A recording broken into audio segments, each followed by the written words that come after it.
In this video, we're going to start looking at how we might be able to find the equation for a quadratic. We're going to stick to some fairly simple problems here where we can use what we know about the three forms of the quadratic equation to help us find a solution. Remember, we have the standard form, the factored form, and the vertex form. Depending on the information we start with, we can choose the form that makes the most sense for what we've got, and then construct an equation using some critical thinking skills. Let's give it a try. A parabola has a vertex of -1, 3 and a y-intercept of 5. Let me just write down this information. The vertex is -1, 3, and that's equivalent to that h, k that we have in the vertex form. We also have a y-intercept, and our y-intercept is 0, 5. So we know another point. And we want to find the equation of this quadratic function. I'm going to start by graphing this quadratic function. I'm just going to sketch a graph on my axes here. I've drawn a simple coordinate graph, and I'm going to put my vertex at -1, 3. It's about there.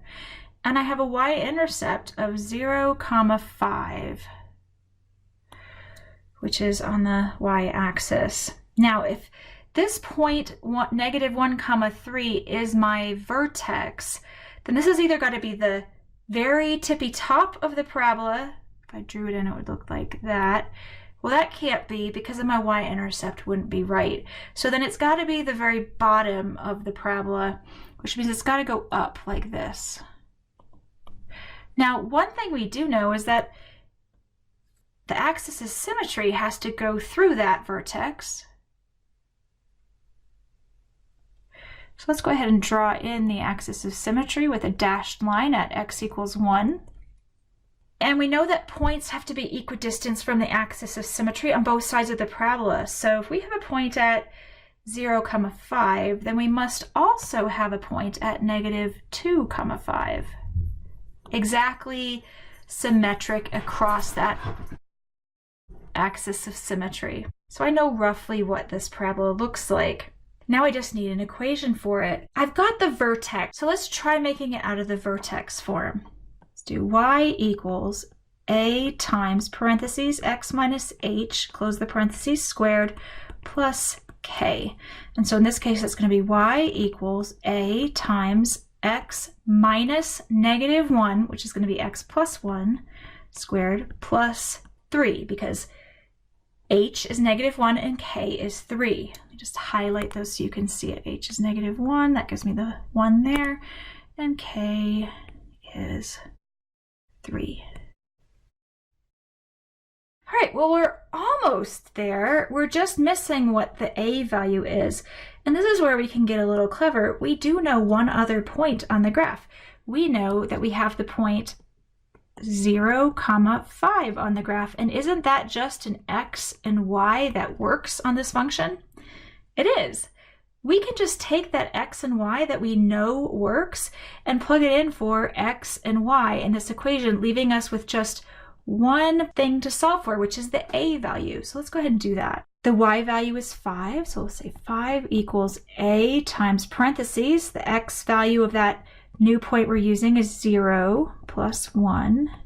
That's squared.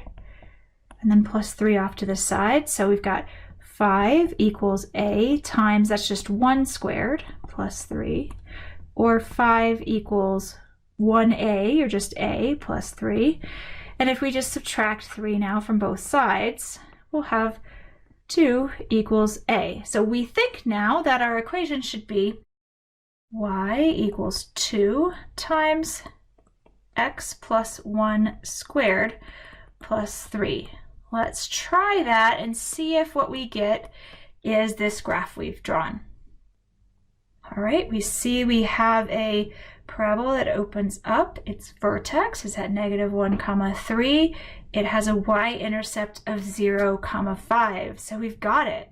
Now, another way you could have done this problem would have been to go back to the equation y equals a times x plus 1 squared plus 3. And if we were to graph that with Desmos, we have one too many variable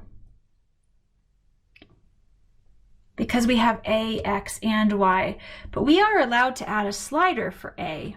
And so when we do that, we can see the graph with a equals 1, and we could tap the vertex and see the vertex is correct at -1, 3, but the y-intercept is only 0, 4. Now we know a has to be positive, so we could try sliding the a value up. So you might slide the a value to 2 and then see what happens at 2. And at 2, we still have a vertex of -1, 3, and now we have a y-intercept of 0, 5. So you can use this slider to get the parabola to be where you want it to be. If you don't want to go through the algebra, you can use a little bit of critical thinking skills instead. Now, of course, if you were to make this a value negative, you'd see the graph looks completely different than when the a value is positive. So now I have one for you to try. You have a parabola with zeros at -2 and 8, and you know that the highest point on the parabola has a y value of 12.5.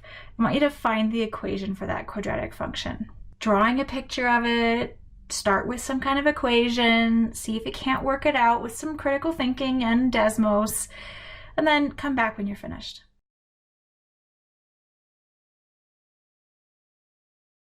All right, hopefully you've done really well. I'm just going to go ahead and sketch this and make sure I kind of know what's going on. Drawn a coordinate plane already that has a scaled x and y axis. And I'm going to start by plotting the zeros at -2 and +8. So let's put those zeros down. Now at this point, you might already recognize that either your parabola opens down through these two zeros or your parabola opens up through these two zeros. So let's see what else we have. We know that the highest y value on the parabola is at 12.5, which means that we have a maximum value, which means that we have a parabola that opens down. So we already kind of know that the parabola goes this way and this way, and we just need to find the center of those two zeros, and that's where the axis of symmetry is going to be. Okay, so we need to have an axis of symmetry that's halfway between -2 and +8. So the distance between those is actually 10. So we need to go 5 over from -2, which would put us at +3. And notice that +3 is also a distance of 5 from 8. So that's actually where the axis of symmetry is going to fall, is exactly on the midpoint of those zeros. Hopefully that makes sense to you. And now I know the highest y value is 12.5, so I actually know where the vertex is. The vertex is at a y value of 12.5, so that would mean it's at 3, 12.5. So now I have the zeros and the vertex. I'm going to start with the zeros for them because I kind of like that one. So I'm going to do y equals a times x minus r times x minus s. I'm like most positive about those, right? I know what those are for sure.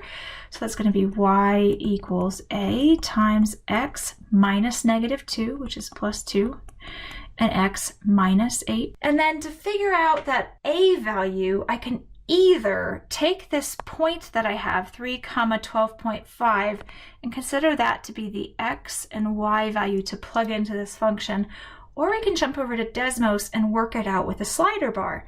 So I'm going to do this one using Desmos and see if I can't get it that way.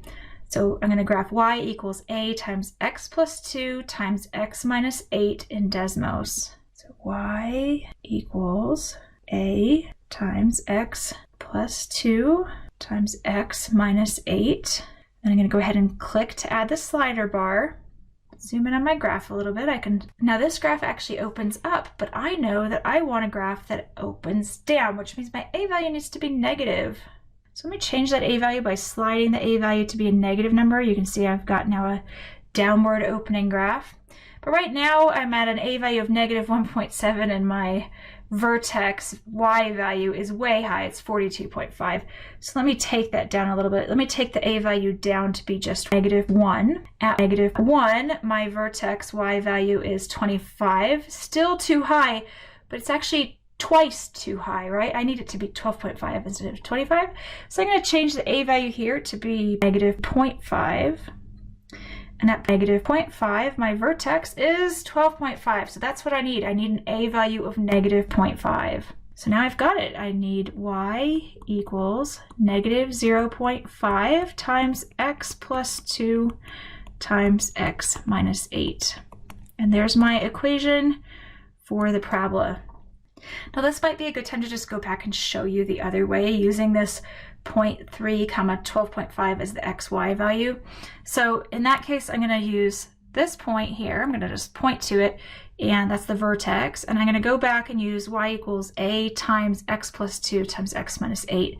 I'm going to put in the x and y value. So the y value is 12.5, and that's equal to a. Remember, I don't know what that a value is yet if I'm going back to do it the other way. And then I'd have parentheses, instead of x plus 2, I'd have 3 plus 2. Instead of x minus 8, I'd have 3 minus 8. So what I've done is I've put in the x values of 3 and the y value of 12.5 here. So now I just need to find a. So I have 12.5 equals a times 3 plus 2 is 5 times 3 minus 8, which is negative 5. That's 12.5 equals a times negative 25, or negative 25a. Divide both sides by negative 25 to get the a by itself. So 12.5 over negative 25 is negative 0.5, and negative 25 over negative 25 is just 1. So I'll end up with a equals negative 0.5, and then I would plug that back into the equation. So you can do it with algebra. You can do it with a slider bar in Desmos. It's totally up to you. They should match if you do it both ways. To recap, I would start these kinds of problems by taking stock of what information you have, sketching a graph of that parabola, use the axis of symmetry to help you find extra points on the parabola, and then you'll probably have a value that's missing, and you're going to have to find that missing value using either what you know about how to use Desmos or some algebra with the points that you have.